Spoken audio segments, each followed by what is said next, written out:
Chapter 1. The 14th floor of the red elevator. Ji-woo had just moved into her new apartment in Seoul, a tall, modern building with blood-red elevators that gleamed under the lobby lights. The building was sleek and quiet, mostly occupied by older residents.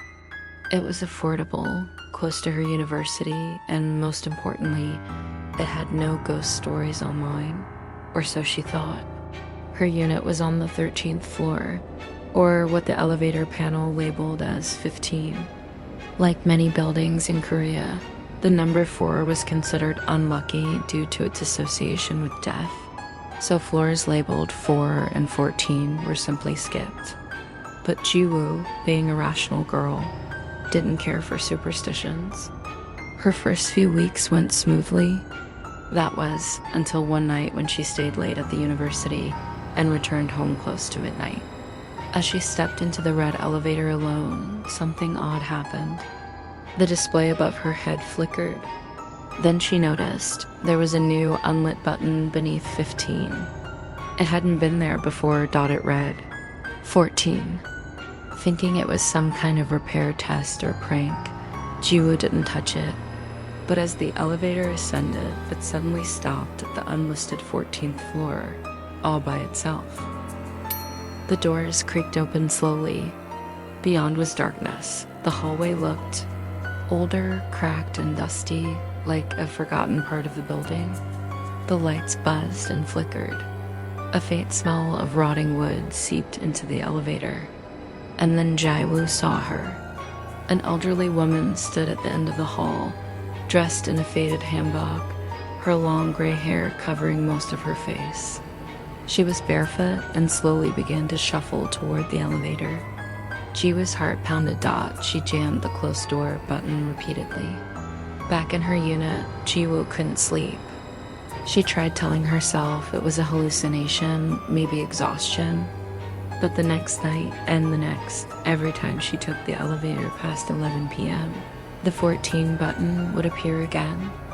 And each time, the elevator would stop there. Each time, the hallway looked worse, and the woman came closer. On the 4th night, Ji-woo tried recording the event with her phone, but the footage turned up corrupted, only audio remained. The only thing she heard clearly on the recording was a whisper, "You live on the floor of the dead." It was never 13. They buried us here. Shaken, Ji-woo began to dig into the building's history. She discovered that decades ago, before the current high-rise was built, the land held an old sanatorium. A fire broke out, the 14th floor of the original hospital collapsed, trapping dozens inside. The building was rebuilt, but instead of honoring the dead, they erased the floor. They hid it behind red paint and elevator tracks. But the spirits remembered. That night, Ji-woo decided to take the stairs. But in the stairwell between the 13th and 15th floor, she found something horrifying, an old metal door. It was rusted shut, labeled faintly, 14. And as she stared, she heard the creaking of bare feet behind her, a whisper in her ear. "You found the door? Now you must open it." The next day, Ji-woo was reported missing. The elevator in the building returned to normal. No one else ever saw a 14 button again. But residents sometimes say, when they're alone in the elevator late at night, they hear an extra ding and smell something old, something burnt. The 14th floor was never gone. It was just waiting. Chapter 2. The Dancing Woman at Oksu Station. A true ghost story. A college student named Minho was waiting for the last train at Oksu Station after a late-night sty session. Around 1, he noticed a woman on the platform. She wore a white dress, her hair long and disheveled, and she seemed drunk, dancing erratically near the edge. Feeling uneasy yet intrigued, Minho took out his phone and snapped a photo. Forum users urged him to keep taking pictures. As he did, she danced closer to the tracks, her movements growing frantic. Suddenly, she stumbled, hitting her head, and blood trickled down her forehead in the photo. Before he could react, the woman vanished without a trace. The next morning, news reported that a man and a woman had jumped onto the tracks at Yushui Station and died. Investigators said they were unrelated, but the timing and detail were eerily similar. Forum users began speculating. Some thought he had captured a ghost being led toward the tracks. Others said they saw a ghostly hand tugging at her hair in his last image.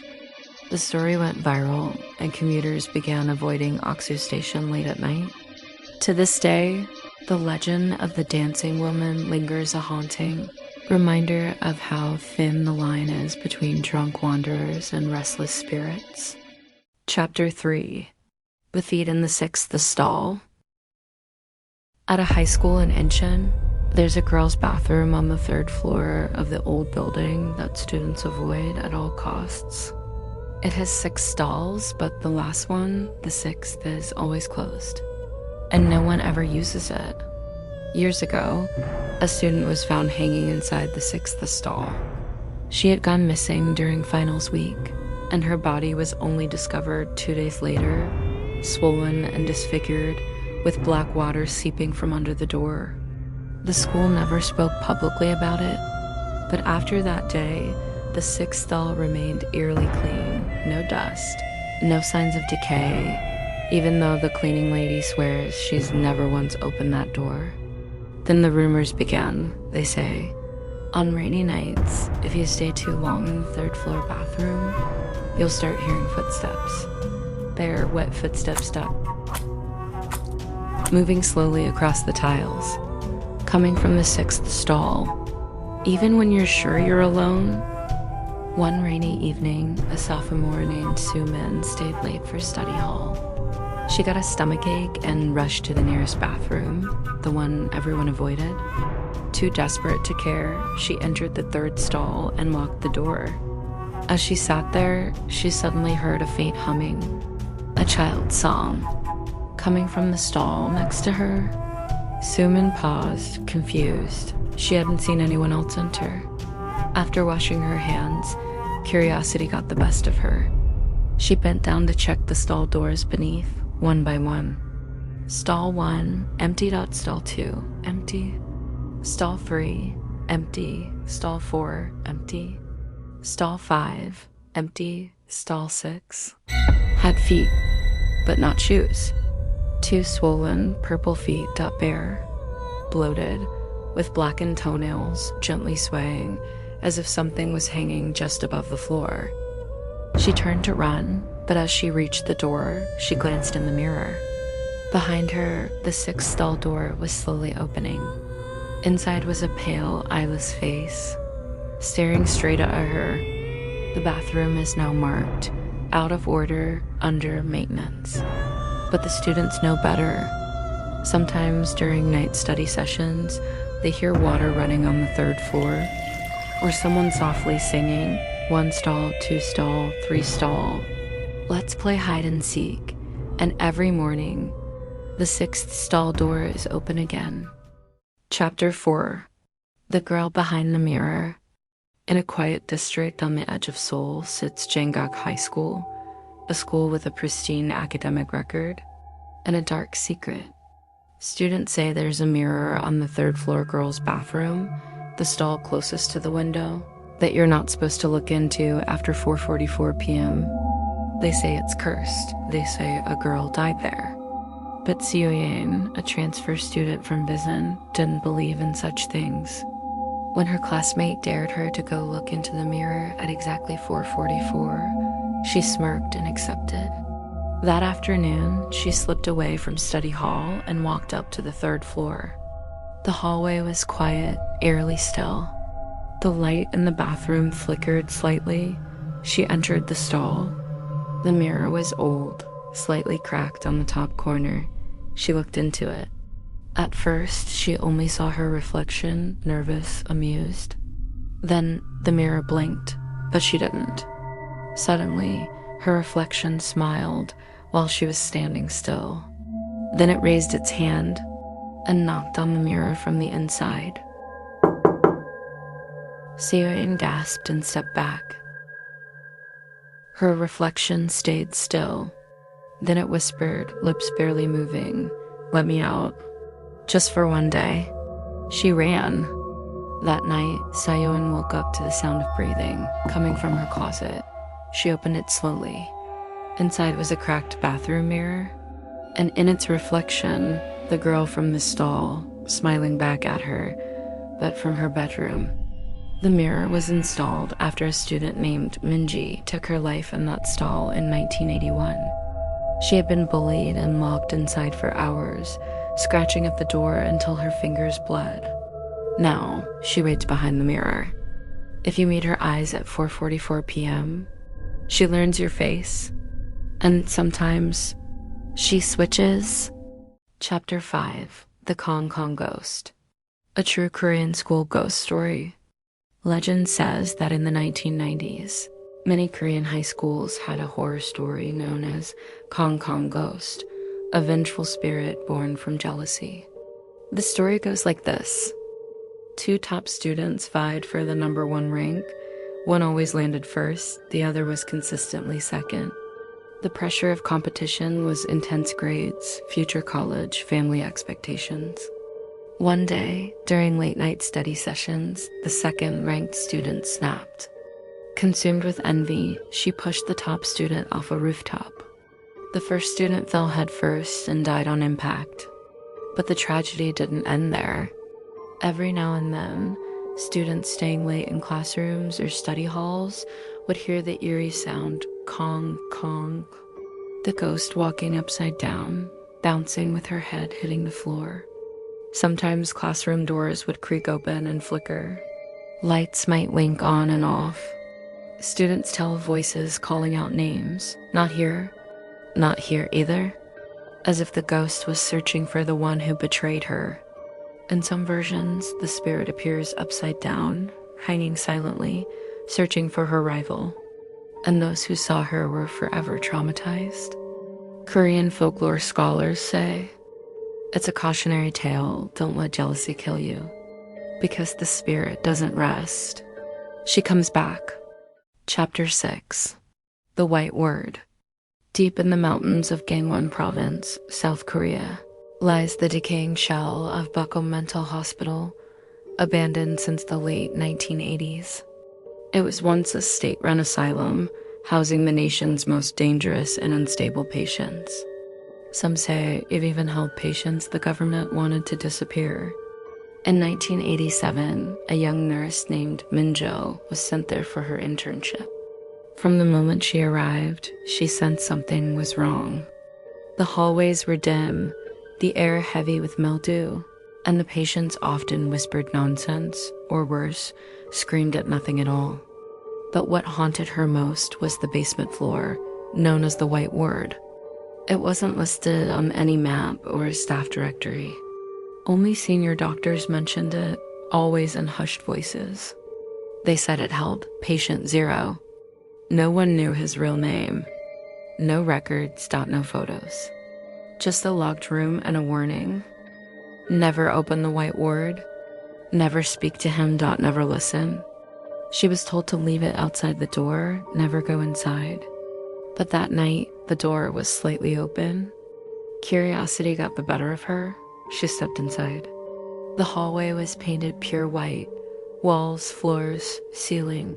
Yet everything felt wrong. No sounds, no lights.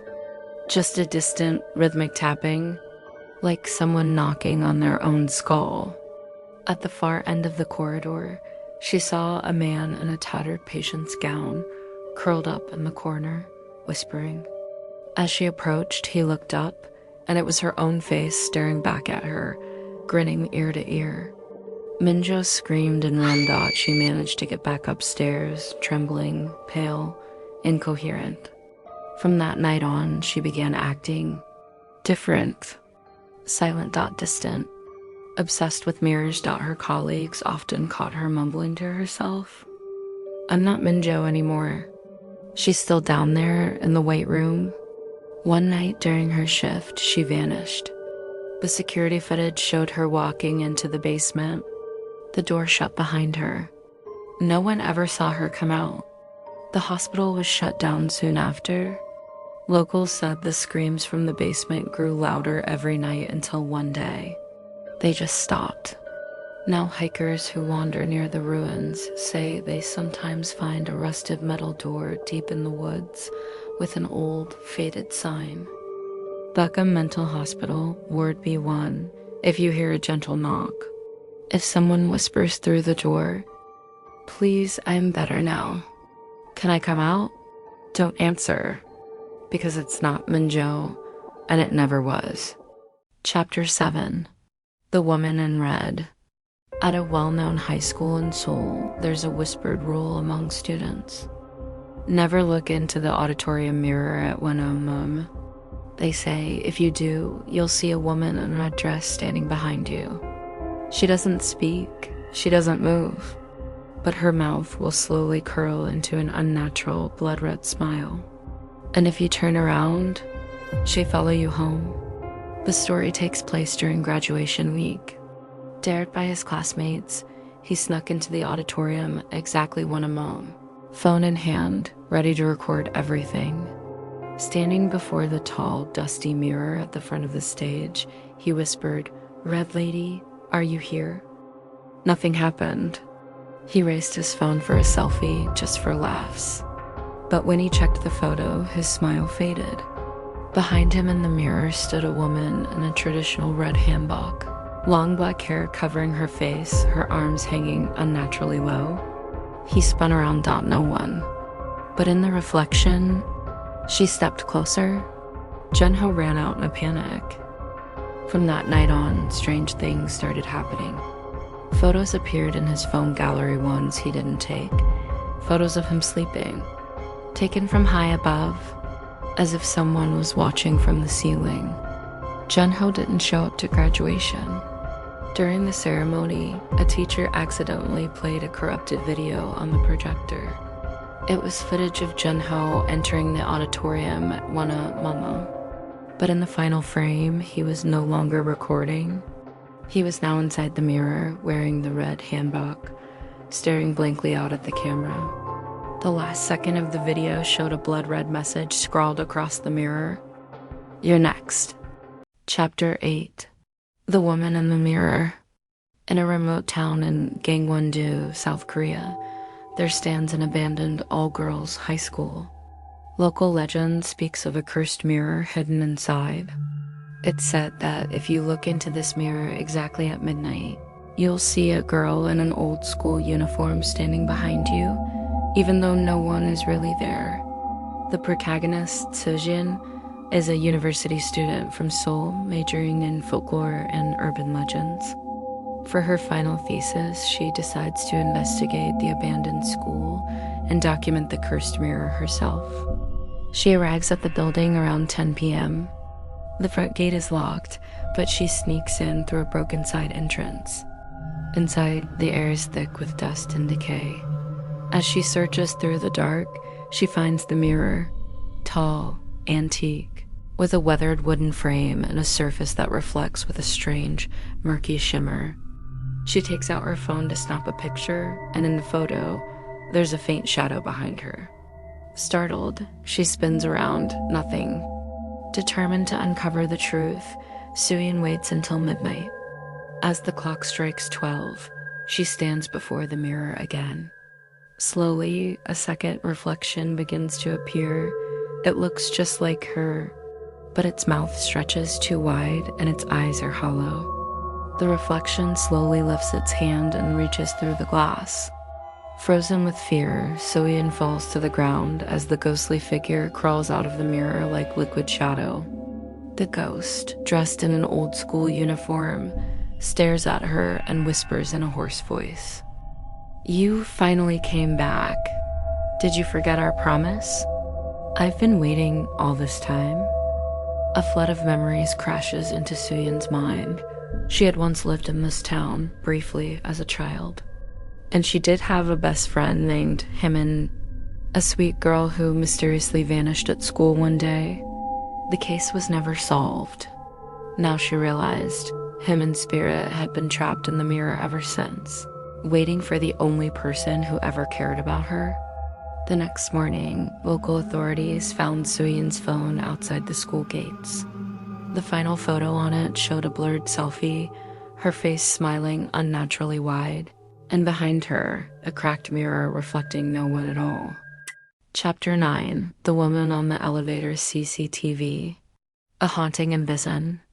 In February 2017, a security guard named Mr. Kang worked the night shift at a luxury apartment complex in Busan's Haeundae district. Around 3:12 am, he noticed something odd on the elevator CCTV. A young girl in pajamas entered the elevator from the lobby. She stood silently, pressing the 16th floor button. Nothing unusual until the elevator reached the 16th floor. The doors opened, but no one exited. Puzzled, Mr. Kang rewound the footage. He clearly saw the girl enter, but on the 16th floor she vanished. Worried something had happened, he contacted the family in Unit 1604. A groggy father answered and said, "My daughter? She's asleep in bed?" Minutes later, he called back in a panic. "She was. I swear she was just here, but now she's gone." Police arrived. They reviewed the footage and confirmed the girl never exited the elevator. A week later, a body was found in the emergency stairwell between floors 15 and 16. It was the girl from the CCTV. Cause of death: unknown. No trauma. No sign of forced entry.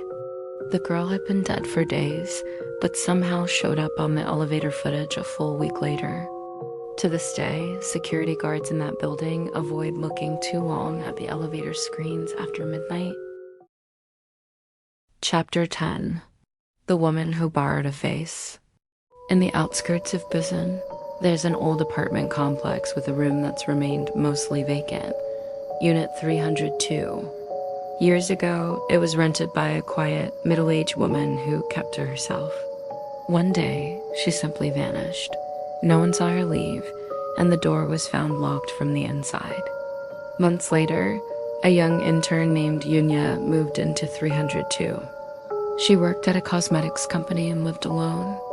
At first, everything seemed fine until one night, after taking a shower, she looked into the mirror and saw something strange.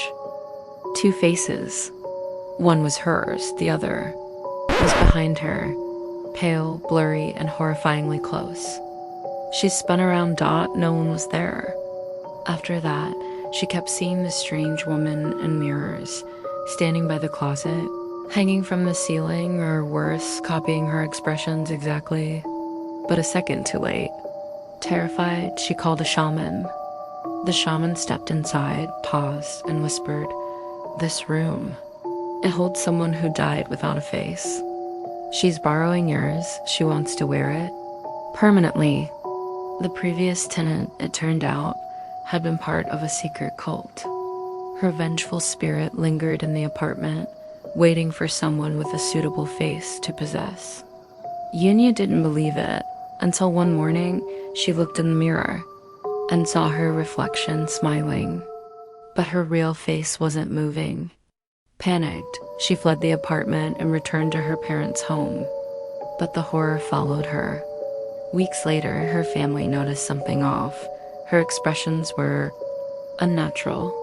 Her smile too wide, her face too still, like something was pulling it from underneath. Unit 302 is now sealed off, door nailed shut. But late at night, neighbors still hear the faint hum of a blow-dryer, and sometimes soft laughter. Every few months, a new tenant moves in, and every time they leave quietly, with a smile that no longer looks like their own.